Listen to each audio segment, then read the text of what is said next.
Hello viewers, and welcome again to Discovering Truth, and I am Pastor Forbes from the Gateway Abiding Word Ministries here in the Gambia. Well, we are possibly in the last month of this long series which we started in February, entitled The Gambia Getting It Right. So it's been 4 months. I had promised you it would be a long one. We are now in part 11, and I think we have 4 more parts to wrap up this discussion on how we, by ourselves, primarily under God and with the assistance and collaboration of other people outside of us, can tweak our country to make it better. But even without the goodwill of outsiders, we as Gambians, residents in the Gambia, must be galvanized with a sense of destiny, legacy, and to be able to say we lived life the way God intended us to live it.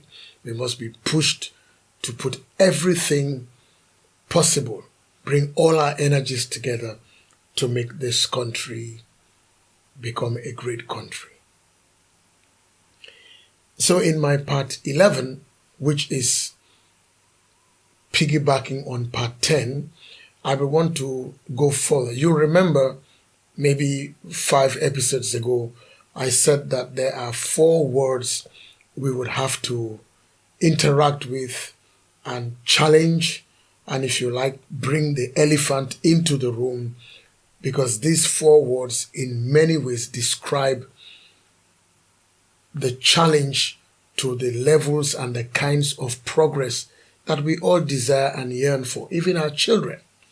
Because you see, ladies and gentlemen, for a lot of us, and this is irrespective of whether you are urban Gambia or you are provincial Gambia or rural Gambia, if there is such a word, a lot of us, for some reason, desire our children to train abroad, either first degree, second degree, third degree, and for some reasons being like maybe the courses they want to offer, the professions they want to embark upon, the careers they want to get into, maybe are not offered here locally.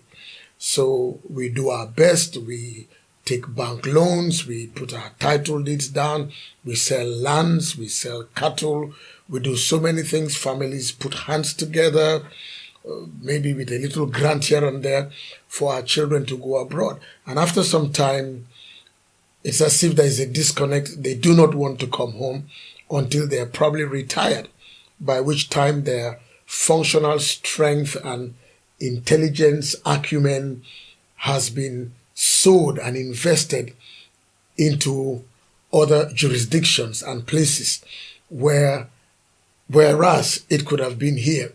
And not without reason, because, you know, there is a biblical principle that says, whatever you sow, you will reap. So the person that sows into you would also reap from you.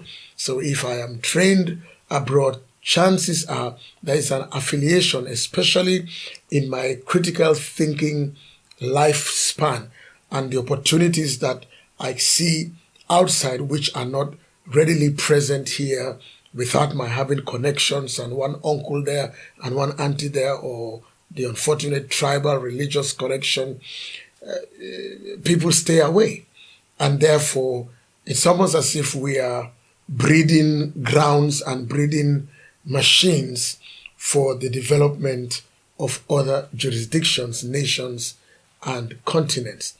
And so for us to be able to stem that tide and create the enabling environment that will make our children, our loved ones, happily come home, and not just for Christmas, Easter, Korite Tobaski, Independence Day, and Diaspora Month and disappear, or the semesters come and paint the place red and disappear, but to make it home, because what is keeping them away from home is being realized at home with quality, value, the ability to self-actualize, morality, and all that. So the 4 words were C, R, J, and M. C for corruption, And we are not the only ones that have that problem, of course, but I'm talking about my country.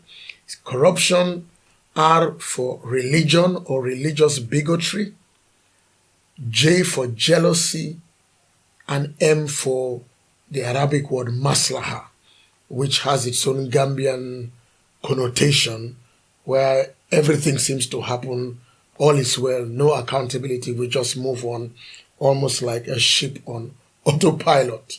Permit the phrase.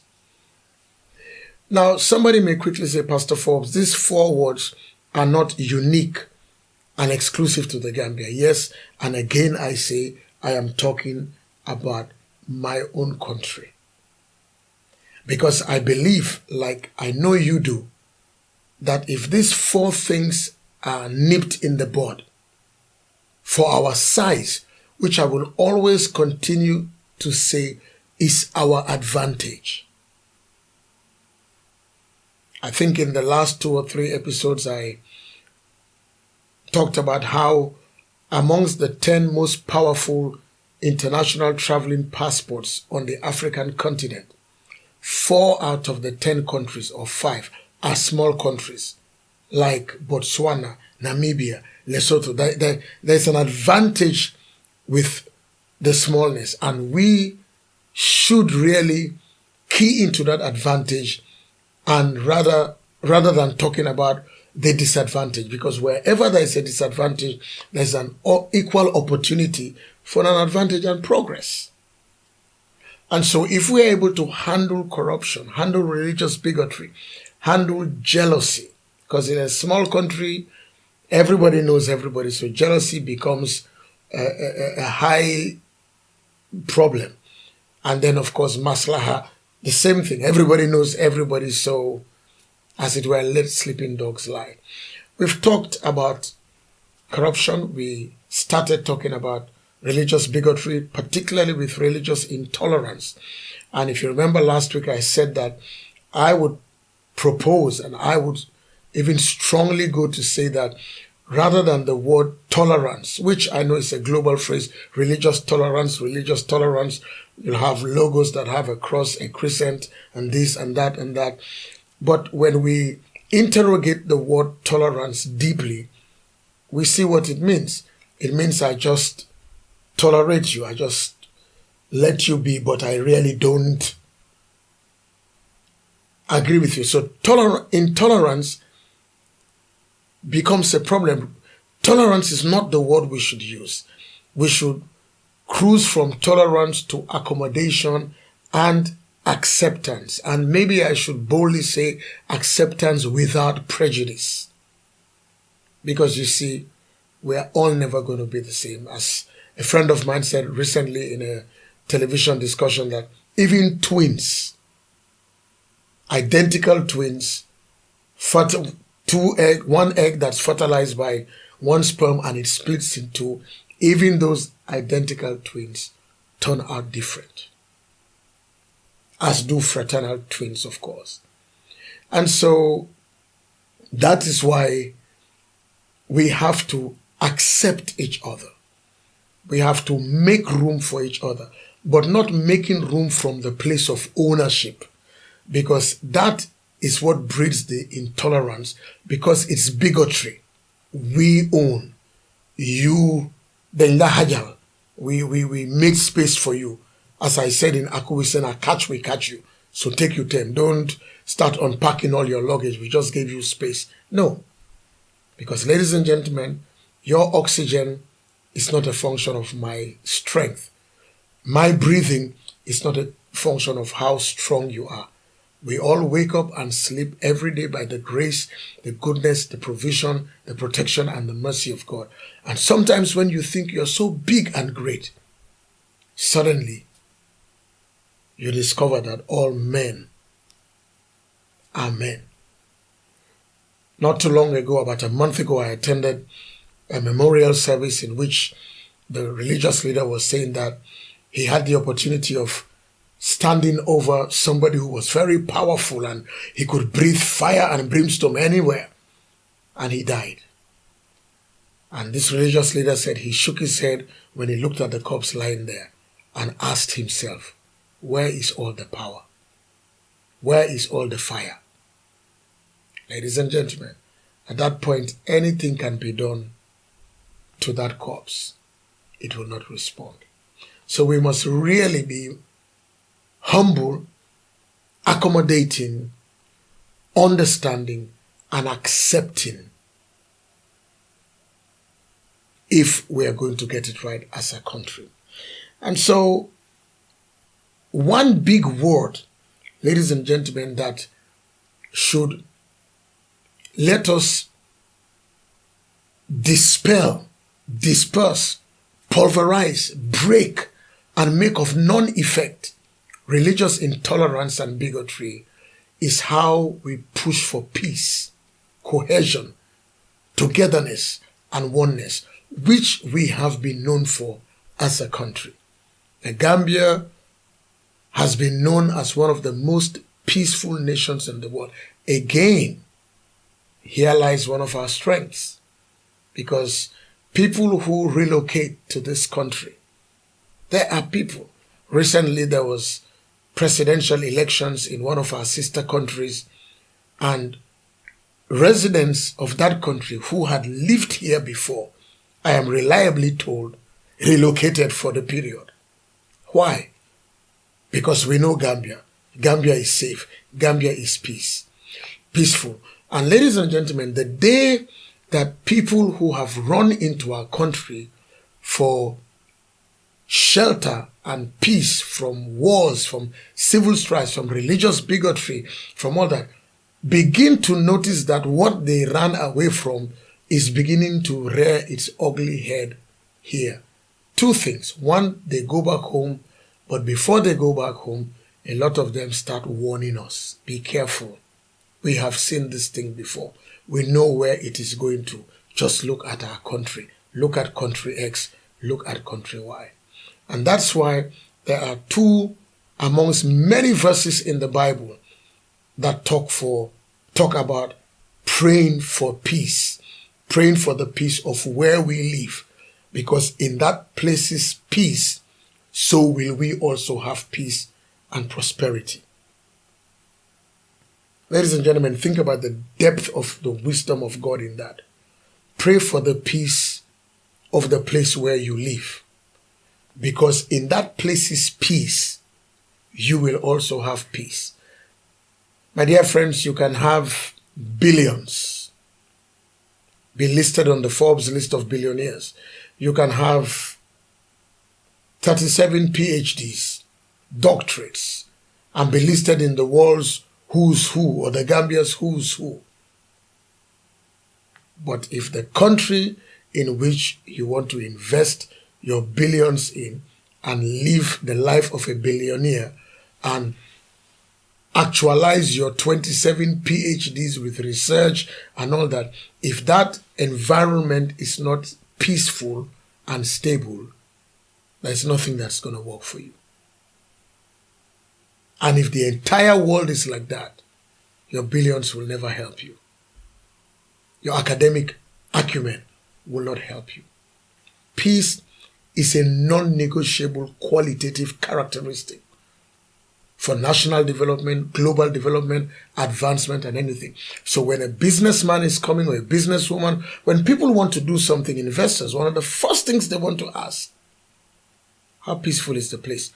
How stable is it? What kind of a government? What about the judiciary for arbitration? If I have problems, can I go to court and get my money, etc., etc.?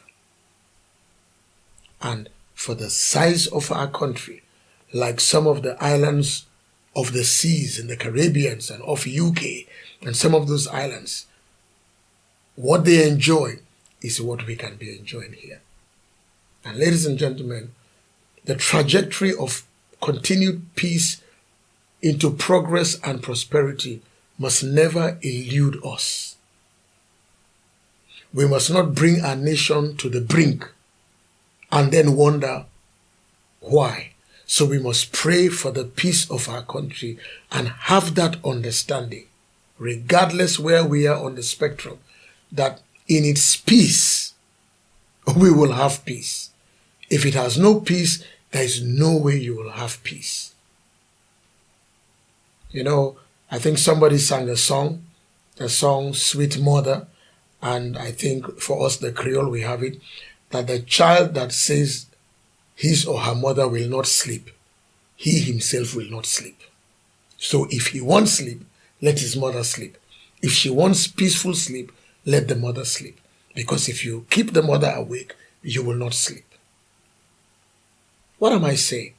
I'm saying that we must maintain peace, strive for peace, speak peace, live peace, make peace the Gambian way, not just in rhetoric, but in practice. We must even make peace the way of how we live, our faith, our persuasion, not in nomenclature, not in title, but in practice, so that it's palpably, tangibly felt by anybody that comes here and lives here, even for a day, and says, wow, what a peaceful place. Because it's always possible to compare. My dear friends, peace is priceless. You only need to ask Russia, Ukraine, Sudan, Haiti, Syria. Ask some countries. Ladies and gentlemen, we are all watching on our TV screens. You see how different Western governments are evacuating their citizens from Sudan using C-130 aircraft carrier planes, all kinds of things. Why are they running away? And you see smoke going into the air in Ukraine, bombs, you see all kinds of things. You think you are seeing Hiroshima and Nagasaki all over again. You know why? Because people have not come together to live in peace. And that child that will not let his mother sleep or be in peace will not be in peace themselves. There is a verse in the Bible that goes like this, and it's in the book of Proverbs, chapter 11 and verse 29. This is what it says. The person who troubles the person who troubles his own house will inherit the wind. And some translations say, and even the whirlwind, what in Aku we call double breeze. You know, when a whirlwind spins up. The Bible says that he that troubles his own house does not speak for peace, does not speak for communal cohesion, and just comes to agitate every place. He will inherit the wind. What does that mean? Anybody that creates problems within their family, community, nation, and society will ultimately suffer the consequences of their actions. And need I tell you, ladies and gentlemen, consequences far outstrip. They even far outpace, and they are bigger than causes. As I always love to say, nobody can see a sperm fertilizing an egg. Human sperm fertilizing a human egg, forming a zygote. 9 months later, we all come happily. The baby don't born. Jurna, rotna, wosinna. And we're all happy. What's the birth weight? 3.2 kilograms. Woo, about 7 pounds. And we are all happy. Bouncing baby boy, bouncing baby girl, twins. Yet the cause was very microscopic. But the consequence is always big.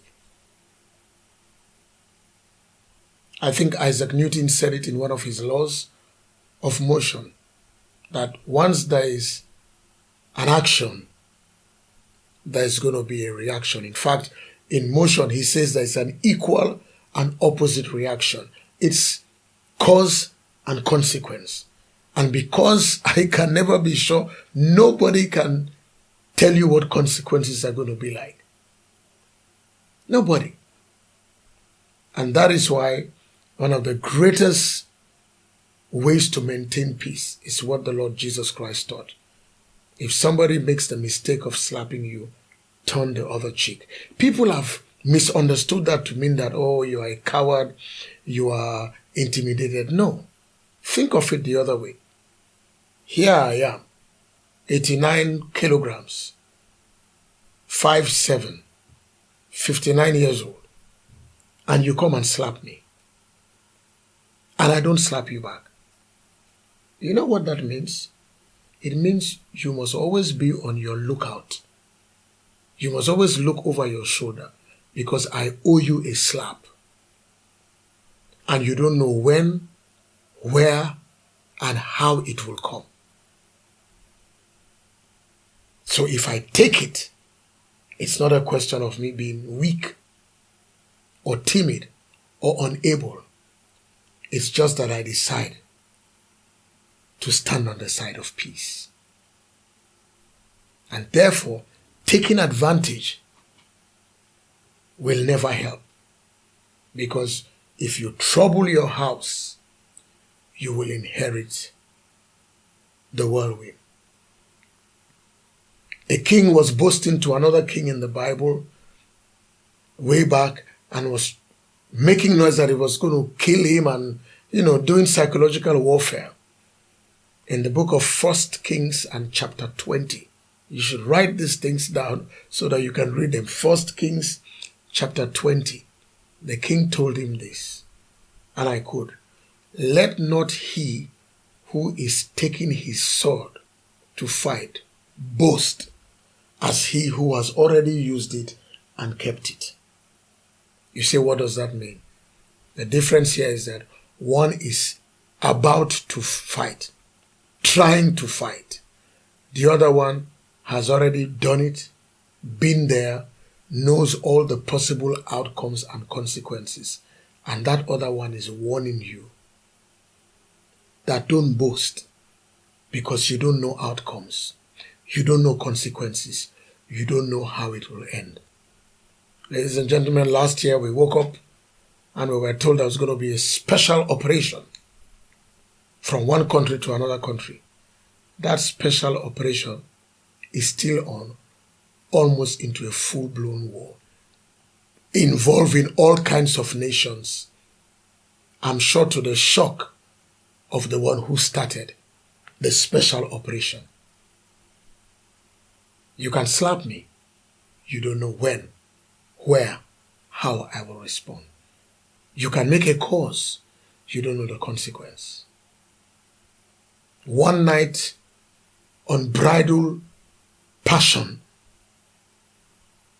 sometimes changes the trajectory of a young girl's life and a young boy's life.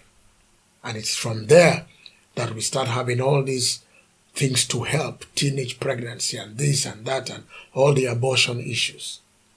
But if we all just followed what is right, we wouldn't have that. Ladies and gentlemen, we must rise up, fight, not physically, but with the greater largesse of the Gambianness to show that religious bigotry and intolerance is not us. It is not who we are.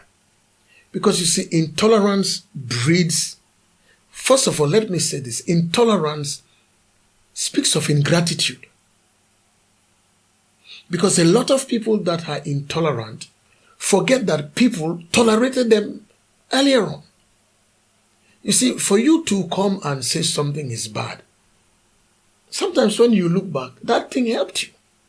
And that's why people are even advised that when you are leaving an office, leaving a company, leaving even a religious institution, and people always like to stir up trouble to make themselves look good and the other people. And sometimes you wonder, do they really remember when they were writing this letter of application, dressing well, trying to even look for somebody who will speak on their behalf to the panel, wore a tie, wore an African attire, wore a dress, sat calmly, petrified, went to that interview, and after some time they grow wings.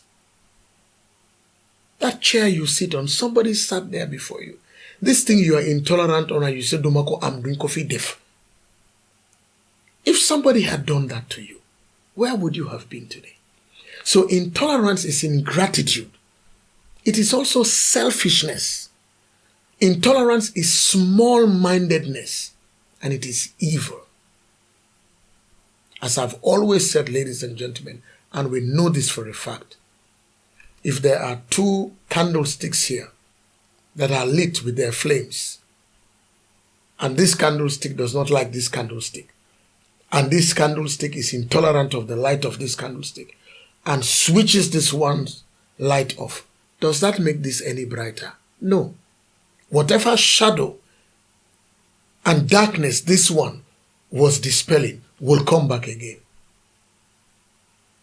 That is why maybe I should use the phrase of comium, we are better together. Let us understand that. And let us bequeath it to our children. And not give them vitriolic language and thought processes. Because he who troubles his house will inherit the wind. Ladies and gentlemen, take this as a prophecy. The child that said his mother will not sleep, he will not sleep. There are people today suffering the consequences of what people made them do. In fact, that just reminds me about this Bible verse that says the parents have eaten sour grapes and the teeth of their children are set on edge. What does that mean? It means there can be generational consequences of what people do. We have to be careful and live together and show love, kindness, and mercy. If not, intolerance will breed hatred, disdain, and down the line, irrational behavior. If you're intolerant, if I'm intolerant, chances are being to breed disdain, hatred, and irrational behavior, and irrational speech, and irrational actions. If you look at people's words, their gestures, their demeanor, you can tell. Let us together as the nation rise up and stand for the Gambia we have. Let me end by saying two things. The first is that for everybody who is being pushed down religious intolerance and bigotry, thinking evil, hate, disdain them and us, let me say this to you. You are being misguided. You are being misled. Think about it. Look at the other nations of the world. Look at communities and peoples. And retrace your steps. And live a beautiful life. The life God gave you. And not the life that somebody wants you to live. That may bring you into trouble or possibly early death while they are still alive. You are not a tool for somebody. You are God's creature. So be careful what people tell you. People may tell you you have power, you have right, you have influence, we have the money, we have the backing, we have the demographics, we have this. But ladies and gentlemen, as that king told that king, let not he who is starting boast as he who has already finished. I know what you don't know. Be careful. Let's seek a win-win lifestyle for our country. And as I bring this part 11 to an end and I'll push it into part 12, I am reminded by this impromptu saying that has become an aphorism, an adage. Some people even make it a poem by this German pastor called Martin Niemöller. And most of you know it. It's called First They Came. And let me read it as I end. First, they came for the communists, and I did not speak. because I was not a communist. Then they came for the socialists, and I did not speak out because I was not a socialist. Then they came for the trade unionists, and I did not speak out because I was not a trade unionist. Then they came for the Jews, and I did not speak out because I was not a Jew. Then they came for me, and there was no one left to speak for me. Gambia, this is a prophecy to you. Gambians, this is a prophecy to us. Gambian leadership, political, governmental, religious, private sector business, human rights, all leadership, parents, householders, this is a prophecy to us. May it not come to pass over our country. I read it again, and I will close again. First, they came for the communists, and I did not speak out because I was not a communist. So it didn't bother me. It didn't touch me. Then they came for the socialists because they saw that nobody was bothered about the communists. And I still did not speak out, meaning I could have spoken out. But guess what? I was not a socialist, so it doesn't bother me. It's them and the socialists and the communists. Then they came for the trade unionists. And it didn't affect my lifestyle.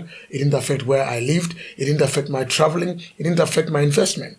It didn't affect me because I was not a trade unionist.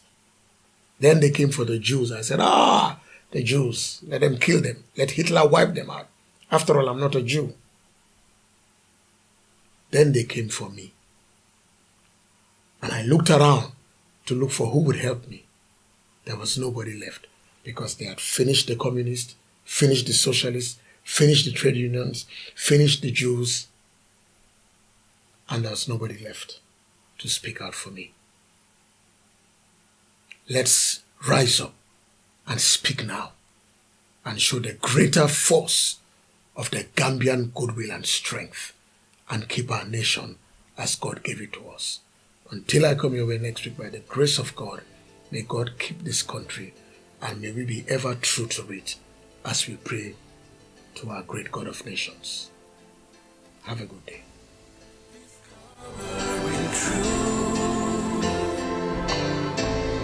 Discover